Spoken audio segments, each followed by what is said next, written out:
Europe 1, bonjour, Fabienne Lemoyle. 6h56 sur Europe 1 et c'est l'heure de votre lettre quotidienne ou ne pas l'être, Michael Hirsch.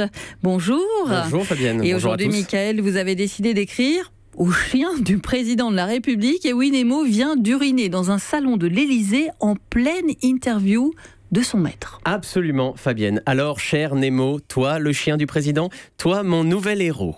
Tandis que le quinquennat de François Hollande avait davantage mis en avant les bêtes que les animaux, tant il avait rapidement su se faire 30 millions d'ennemis, que le seul animal à lui avoir marqué son affection aura été ce pigeon qui, au lendemain des attentats du 13 novembre, lui fit un cadeau du ciel en souillant sa veste, prouvant ainsi que ce jour-là, même Dieu était Charlie. Tandis qu'avant lui, il y avait eu Nicolas Sarkozy qui ne sortait jamais sans son Carlin bruni. Même si il s'identifiait plus à Big, son petit...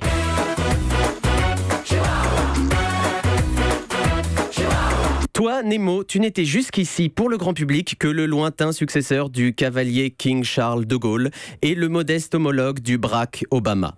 Alors, il était grand temps de marquer ton territoire, mais être chien présidentiel implique d'être à la hauteur du poste. Et si parfois la fonction crée le besoin, là, c'est surtout les besoins qui ont créé la fonction. Car oui, Nemo, tu es un animal qui a du chien. Tu es le digne représentant du French Flair, et on le sait, dans ces cas-là, le flair plaît. Et puis si le président avait voulu un compagnon qui fait là où on lui dit de faire, il n'avait qu'à adopter un chien Sheila. C'est bon, vous l'avez, le chien Sheila, oui. Pas évident. Alors justement, toi, à qui il ne manque que la parole, tu fais aujourd'hui la une des journaux. Enfin une rubrique pour un chien qui ne s'est pas écrasé. Et dans ces dédales de salon emplis de bibelots, tu aurais pu aller droit au buste, faire au pied d'une statue pour tenter d'amadouer Marianne, mais face au regard de marbre du président, tu as eu peur de finir en chien d'aveugle. Alors, dimanche, tu as attendu la présence de 3 journalistes pour faire une déclaration limpide et d'un seul jet, et tu as pissé dans la cheminée.